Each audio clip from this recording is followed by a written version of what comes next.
Hello and hi students. बच्चों, हम Dalton atomic theory पढ़ रहे थे। लास्ट लेक्चर में हमने पढ़ा और डाल्टन एटॉमिक थ्योरी ने बहुत सारे पोस्टुलेट्स जो मैंने आपको उसके बताए और हमने डिस्कस किए।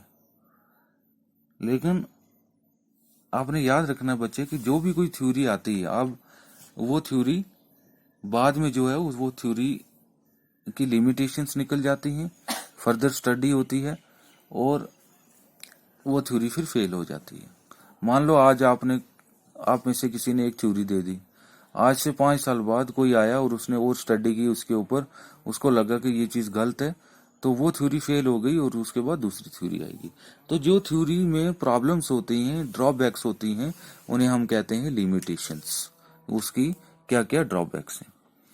तो बच्चे, हम डाल्टन एटॉमिक थ्योरी जो थी वो 18वीं सेंचुरी में आई और उसने क्या कहा, डाल्टन ने सबसे पहली बात कि मैटर जो है वो किससे बना हुआ, एटम से, और जो है वो एटम क्या है, इंडिविजिबल है, कि एटम को हम फर्दर तोड़ नहीं सकते छोटे छोटे पार्ट्स में। लेकिन बच्चे क्या हुआ कि फर्दर जब स्टडी हुई तो उस स्टडी में ये पता चला कि ये बात जो डाल्टन ने कही ये बिल्कुल गलत है, कि हम एटम को फर्दर जो है वो पार्ट्स में नहीं तोड़ सकते। क्यों? क्योंकि मैंने आपको बताया कि एटम के सब एटॉमिक पार्टिकल्स होते हैं, सब एटॉमिक पार्टिकल्स। तो अगर हम एटम को तोड़ नहीं सकते तो फिर वो सब एटॉमिक पार्टिकल्स आए कहां से? ठीक है, तो हम एटम को फर्दर तोड़ सकते हैं। किस में तोड़ सकते हैं? उसके सब एटॉमिक पार्टिकल्स में। अब ये सब एटॉमिक पार्टिकल कौन कौन से? मैंने आपको बताया कि सब एटॉमिक पार्टिकल में जैसे इलेक्ट्रॉन्स हैं, ठीक है, जिनके ऊपर नेगेटिव चार्ज है। फिर मैंने बताया कि न्यूक्लियस के अंदर प्रोटॉन्स होते हैं जिनके ऊपर पॉजिटिव चार्ज है, और न्यूट्रॉन्स होते हैं जिनके ऊपर कोई चार्ज नहीं है, जीरो चार्ज है। और फिर मैंने बताया कि मीजॉन्स भी होते हैं जो कि एज ए फ्लूइड का काम करते हैं बिटवीन प्रोटॉन्स एंड न्यूट्रॉन्स। तो पहली चीज उसकी गलत होगी कि एटम जो है वो इंडिविजिबल है, क्योंकि उसके बाद में पता चला कि उसके सब एटॉमिक पार्टिकल्स भी हैं। दूसरी बहुत सारी लिमिटेशंस थी, हम कुछ कुछ जो है वो डिस्कस करेंगे।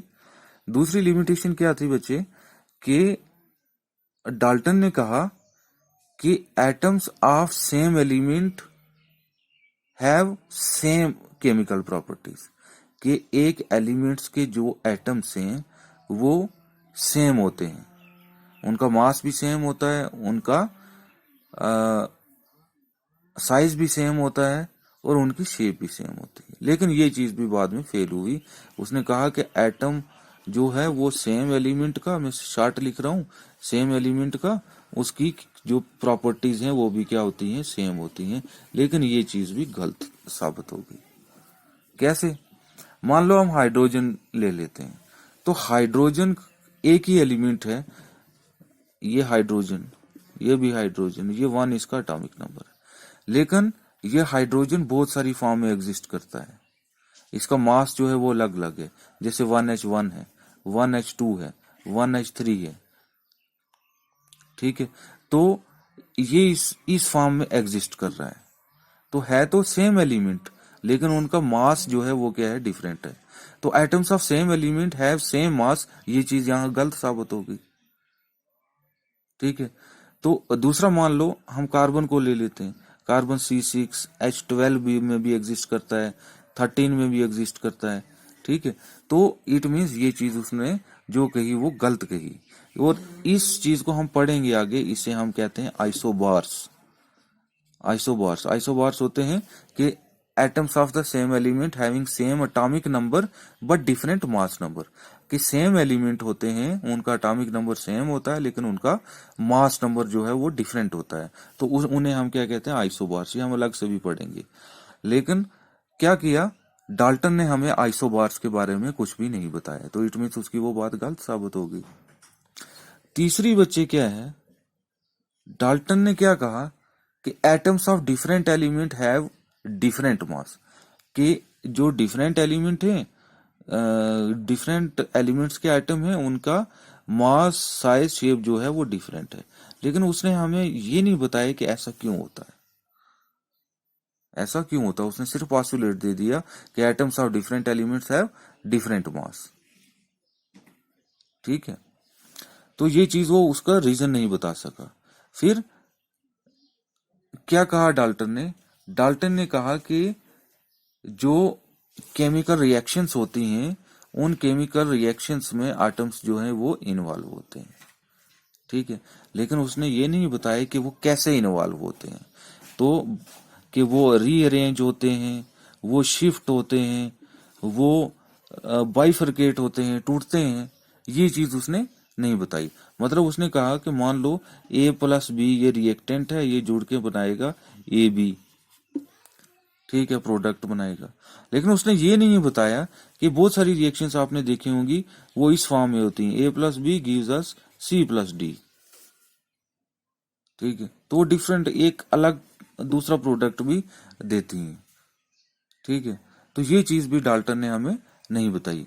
तो ये जो है ये इसकी क्या है, लिमिटेशंस है कि ये सारी चीजें ना ही हमें डाल्टन ने सब एटॉमिक पार्टिकल्स के बारे में बताया, ना ही हमें उसने आइसोबार्स के बारे में बताया, ना ही उसने हमें आइसोटोप्स के बारे में बताया।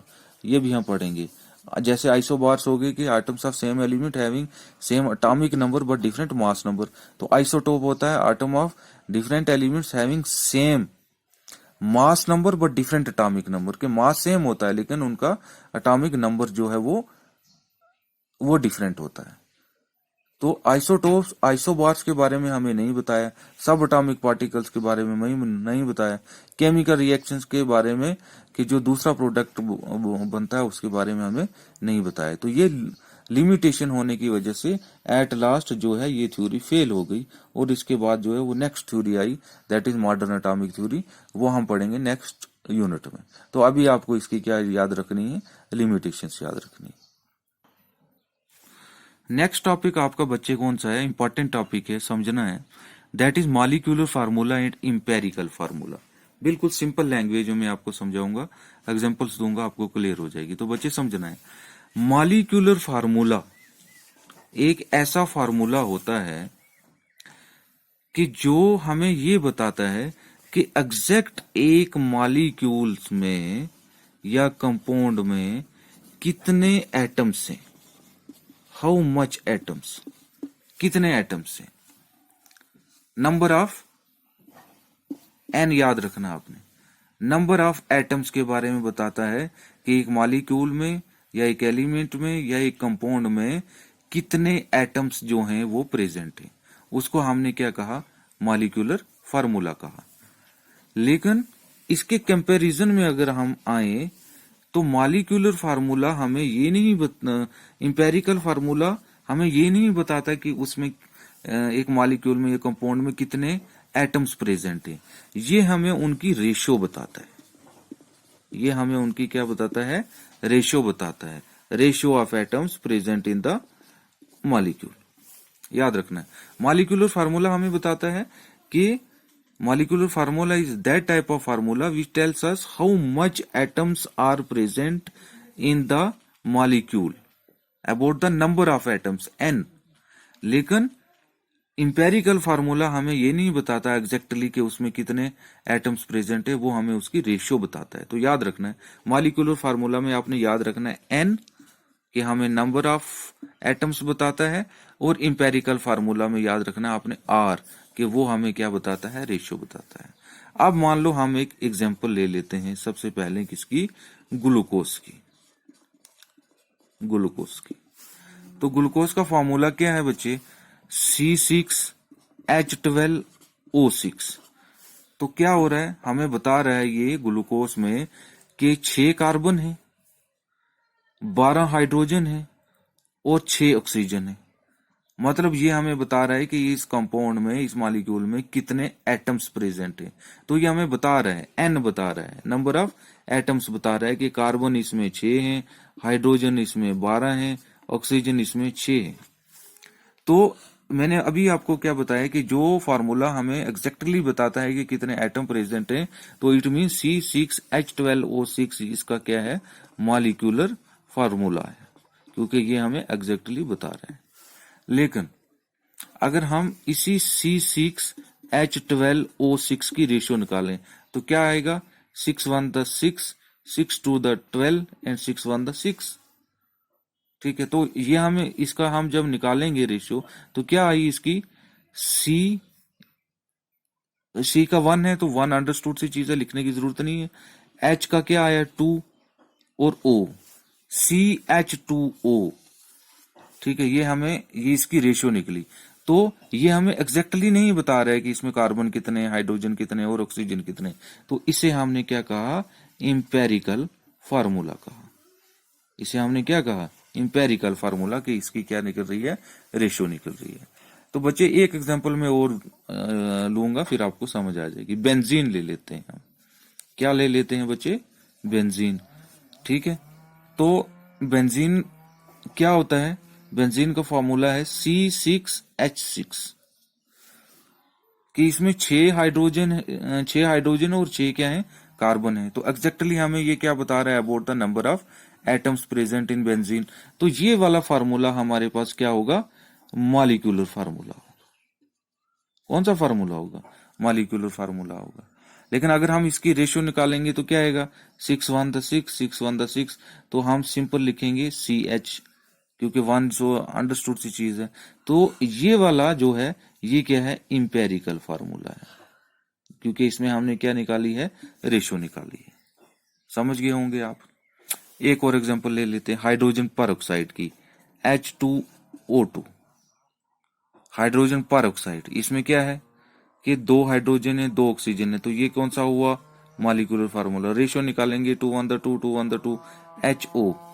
तो ये हमारे पास क्या निकला इंपेरिकल फार्मूला।